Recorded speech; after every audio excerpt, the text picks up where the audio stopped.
መጋቢት 4 2026 የመካከለኛው ምስራቅ ጦርነት አምስተኛውን ቀን ተቆጥሯል። ቴሄራን እየተናወጠች ነው።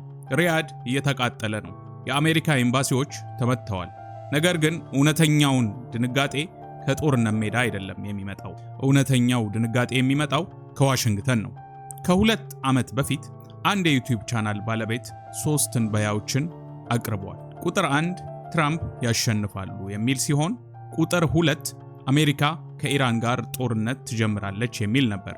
ቁጥር 3 አሜሪካ ጦርነቱን ትሸነፋለች የሚል ነው። In this class this semester I'm making 3 big predictions, right?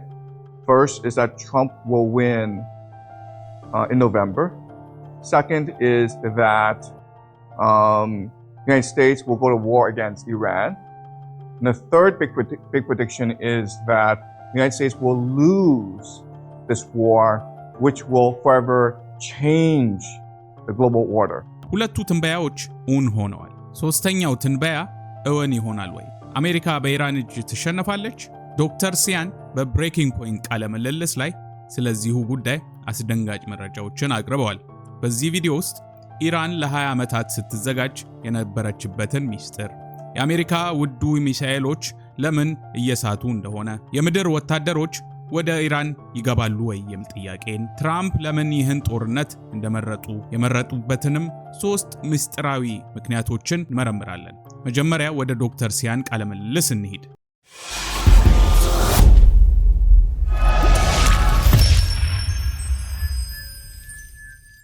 ነገር ግን በመጀመሪያ ቻናላችንን ሰብስክራይብ በማድረግ ዜናዎች እንዲደርሷችሁ ያድርጉ። አሁን ወደ ትንታኔው እንግባ። ዶክተር ሲያን በቃለ ምልልሱ መጀመሪያ ላይ አንድ በጣም አስፈላጊ ነጥብ አንስተዋል። ይህ ጦርነት ትላንት የተጀመረ አይደለም። ኢራን ለዚህ ግጭት ለ20 ዓመታት ስትዘጋጅ ቆይታለች። እስካቶሎጂ ወይም የመጨረሻ ዘመን ትምህርት በኢራን እምነት ይህ ጦርነት ታላቂቱን ሰይጣን ማለትም አሜሪካን ለመዋጋት የሚደረግ ቅዱስ ጦርነት ነው። ይህ ሃይማኖታዊ ትጋት ለኢራን ወታደሮች ከፍተኛ ሞራል ይሰጣል። ለሞት ተዘጋጅተዋል። ሰማዕትነትን ይፈልጋሉ። ሁለተኛ ልምምድ ነው። ዶክተር ሲያን እንደሚሉት ኢራን ባለፈው ሰኔ ወር 2025 ከእስራኤልና አሜሪካ ጋር ለ12 ቀን የፈጀ ግጭት ነበራት። ይህን ጊዜ ተጠቅማ የአሜሪካና የእስራኤልን የጥቃት አቅም በደንብ ተረድታለች። ከዚያ ወዲህ ላሉ 8 ወራት ሙሉ ዝግጅት አድርጋለች። ሶስተኛው የአሜሪካ አእምሮ መረዳት ነው። በሂዝቦላ፣ በሐማስ፣ በሁቲና በሺያ ሚሊሻዎች አማካኝነት ኢራን የአሜሪካን አስተሳሰብ ዘዴ በደንብ ተረድታለች። አሜሪካ እንዴት ትነካካለች? እንዴት ትመልሳለች? የአሜሪካ ድክመቶች ምንድናቸው? ኢራን ይህን ሁሉ አጥንታለች። እናም አሁን ላይ የአሜሪካ ኤምፓየር ለማዳከምና ለማጥፋት የሚያስችል ግልጽ ስትራቴጂ አላት። አሁን ወደ ዶክተር ሲያን ሁለተኛ ኃይለኛ ነጥብ እንሂድ። ኢራን ጥቃቷን ያነጣጠረችው እስራኤል ላይ ብቻ አይደለም። ዋና ኢላማዋ የባህረ ሰላጤ ሀገሮች ናቸው። ሳውዲ፣ ዩኤኢ፣ ኳታር፣ ባህሬን። ለምን? ምክንያቱ ቀላል ነው። እነዚህ ሀገሮች የአሜሪካ ኢኮኖሚ ዋስትና ናቸው። እንዴት? ዘይት ይሸጣሉ፣ ዶላር ያገኛሉ። ያንን ዶላር በአሜሪካ ኢኮኖሚ ውስጥ ኢንቨስት ያደርጋሉ። በተለይ አሁን ላይ ኤአይ ላይ እያደረጉት ያለውን ኢንቨስትመንት አስቡት። ዶክተር ሲያን እንደሚሉት ኢራን 2 ነገሮች ላይ እያነጣጠረች ነው። ቁጥር 1 የውሃ ማጽጃ ፋብሪካዎች። በባህረ ሰላጤ ሀገሮች 60% የሚሆነው የንጹህ ውሃ አቅርቦት የሚገኘው ከባህር ውሃ ማጽጃ ፋብሪካዎች ነው። አንድ $50,000 ድሮን በሪያድ አንድ የውሃ ማጽጃ ፋብሪካ ቢመታ 10 ሚሊዮን ሰዎች በ2 ሳምንት ውስጥ ውሃ ሊያጡ ይችላሉ። ሁከት፣ ሞት፣ ስደት። ቁጥር 2 የምግብ አቅርቦት። የባህረ ሰላጤው ሀገሮች 90% የሚሆነውን ምግብ የሚያገኙት ከውጭ ሀገር በሚመጡ መርከቦች ነው። ኢራን የሆርሙዝን ባህር ሲት ብትዘጋ እነዚህ መርከቦች አይገቡም፣ ምግብ ያበቃል። ትላንት ምን ተፈጠረ? በዩኤኢ የአማዞን ዳታ ሴንተር ተመታ። ትልልቅ የቴክኖሎጂ ኩባንያዎች አሁን ላይ በባህረ ሰላጤው ኢንቨስት ለማድረግ ያላቸው ፍላጎት እየቀነሰ ነው። ይህ የአሜሪካንን የኤአይ በብል ሊያፈነዳ ይችላል። አሁን በጣም የሚያስፈራው ክፍል ትላንት ከእስራኤል የወጣ አንድ ቪዲዮ ሁሉንም አስደንግጧል። አንድ የኢራን ባሊስቲክ ሚሳኤል ለማጥፋት 11 የአሜሪካ መከላከያ ሚሳኤሎች ተጠቅመዋል። አብዛኞቹም ኢላማቸውን አልመቱም። ዶክተር ሲያን እንደሚሉት ይህ የአሜሪካ የጦር ኃይል የመጨረሻው መጀመሪያ ነው። ለምን? ምክንያቱ አንድ የዋጋ ልዩነት ነው። የኢራን ድሮን $50,000 ወይም በአንዳንድ ሁኔታዎች እስከ 100,000 የሚቆጠሩ ዶላር ያስከትላል። የአሜሪካ መከላከያ ሚሳኤል በሚሊዮኖች የሚቆጠር ዶላር ያስወጣል። ይህ ለረጅም ጊዜ ሊቆይ አይችልም። የአሜሪካ የጦር ክምችት እያለቀ ነው። ሁለተኛው ምክንያት የ20ኛው ክፍለ ዘመን ጦር ኃይል።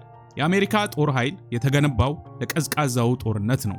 ውድ ቴክኖሎጂ፣ ትላልቅ አውሮፕላኖች፣ ኃይለኛ የጦር መርከቦች።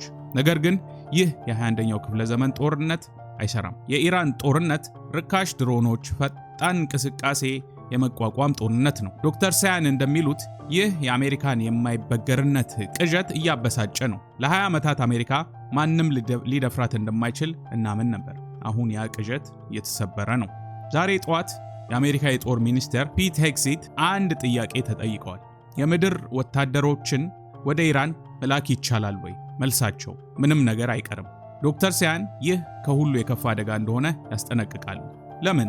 ምክንያት አንድ ስርዓት ለመቀየር የምድር ወታደሮች ያስፈልጋሉ። በታሪክ አየር ኃይል ብቻ በመጠቀም አንድን መንግስት መለወጥ አልተቻለም። ኢራቅ፣ አፍጋኒስታን፣ ሊቢያ ሁሉም የምድር ወታደሮች ያስፈልጓቸው ነበር። ትራምፕ ኢራንን መቀየር ከፈለጉ ወታደሮችን መላክ አለባቸው። ምክንያት 2 የባህረ ሰላጤው ሀገሮች ጫና። ሳውዲ፣ ዩኤኢ፣ ኳታር እየተመቱ ነው። እነሱ ቢወድቁ ፔትሮ ዶላር ይወድቃል፣ የአሜሪካ ኢኮኖሚ ይወድቃል። ስለዚህ እነዚህ ሀገሮች አሜሪካ ኢራንን በምድር ወታደሮች እንድታጠፋ ከፍተኛ ጫና ያደርጋሉ። ምክንያት 3 የአሜሪካ ህዝብ ፈቃደኛ አይደለም። 78% የአሜሪካውያን መጀመሪያ ላይ ጦርነቱን አይፈልጉትም ነበር። ነገር ግን ጦርነቱ ሲረዝም፣ ወታደሮች ሲሞቱ አማራጭ ላይኖር ይችላል። የዋሽንግተን ፖስት ትላንት አንድ ዘገባ አውጥቷል። ሳውዲ አረቢያና እስራኤል ትራምፕን ኢራንን እንዲያጠቁ ግፊት አድርገዋል። ሳውዲ ይህን ክዳለች። ነገር ግን ዶክተር ሳያን እንደሚሉት እውነታው ይህ ነው። ሳውዲ ኢራንን ትፈራለች። ከእስራኤል የበለጠ ኢራንን እንደ ጠላት ትቆጥራል። ለምን ቢባል ኢራን ሁቲዎችን ትደግፋለች። ሁቲዎች ሳውዲን ያጠቃሉ። ኢራን ሺያ እምነት ተከታይ ናት፣ ሳውዲ ሱኒ ናት። ይህ የረጅም ጊዜ ጥላቻ ነው። ሳውዲ ኢኮኖሚዋን ለማዳን ትፈልጋለች። ሳውዲ ከዘይት ውጪ ሌላ ኢኮኖሚ ለመገንባት የሞከረች ነው። ሮናልዶን አምጥታለች። ኢስፖርት ላይ ትልቅ ኢንቨስትመንት አድርጋለች። ደላየን የተባለ ከተማም እየገነባች ነው። ነገር ግን እነዚህ እየተሳኩ አይደለም። የመካከለኛው ምስራቅን ዘይት መቆጣጠር ለሳውዲ ህልውና ወሳኝ ነው። እናም ሳውዲ ምን እያደረገች ነው? ሰላም እንደምትፈልግ ብትናገርም የአሜሪካና የእስራኤል አውሮፕላኖች የሳውዲን አየር ክልል እንዲጠቀሙ እየፈቀደች ነው። ይህ ማለት በተዘዋዋሪ ጦርነት ውስጥ አለች። አሁን ወደ መጨረሻው ክፍል ደርሰናል። ትራምፕ ለምን ይህን አደገኛ ውሳኔ አደረጉ?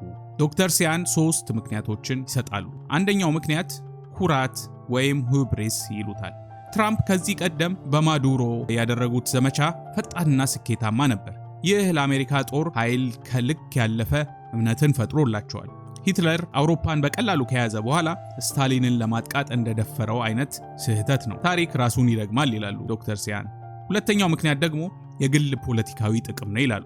ይህ ነጥብ በጣም አስፈላጊ ነው። ሳውዲ አረቢያ በጃሬድ ኩሽነር የትራምፕ አማች ፈንድ ውስጥ $2 ቢሊዮን ኢንቨስት አድርጋ እስራኤል ወይም ሜሪያን ኤደልሰን ትራምፕን 3ኛ ዘመናቸውን ቢወዳደሩ $250 ሚሊዮን እንደምትሰጥ ቃል ገብታለች። በተጨማሪም ጦርነት ሲኖር ትራምፕ የአስቸኳይ ጊዜ ስልጣን ያገኛሉ። ምርጫን ማዘግየት ይቻላል።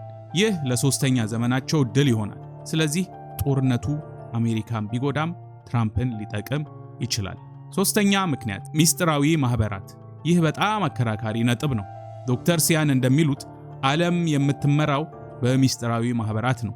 እነሱም ጄስዌትስ ቫቲካንን፣ ሳባቲያን ፍራንኪስቶች እስራኤልን፣ እንደዚሁም ፍሪሜሰን አሜሪካን። እነዚህ ማህበራት በመጽሐፍ ቅዱስ ትንቢቶች ያምናሉ። በመካከለኛው ምስራቅ የሚካሄድ ጦርነት የመጨረሻ ዘመን ምልክት እንደሆነ ያምናሉ። እናም ይህን ጦርነት እየገፋፉት ነው። ምክንያታዊ ባይሆንም ለእነሱ ቅዱስ ግዴታ ነው።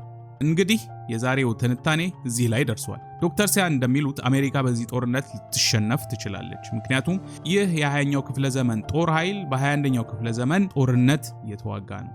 ኢራን ለዚህ ጊዜ ተዘጋጅታለች። የአሜሪካን ድክመቶች ታውቃለች። የአሜሪካን ኢኮኖሚ መሰረት እየመታች ነው። የአሜሪካን የማይበገርነት ቅዠት እየሰበረች ነው ይላል። ነገር ግን ይህ ትንበያ ብቻ ነው። እውነታው ግን በጦር ሜዳ ይወሰናል። እስከሚቀጥለው ጊዜ ድረስ ምን ሊፈጠር ይችላል? ምድር ወታደሮች ይገባሉ? የኢራን ድሮኖች የሳውዲን ውሃ ያቆማሉ? እንጠብቅ፣ እናያለን። ይህን ትንታኔ ከወደዳችሁት ላይክ አድርጉ፣ አስተያየት መስጫ ሳጥን ላይ ጻፉልን። ቻናላችንን ሰብስክራይብ ማድረግዎን አይርሱ። በቀጣይ ቪዲዮ እስክንገናኝ ሰላም።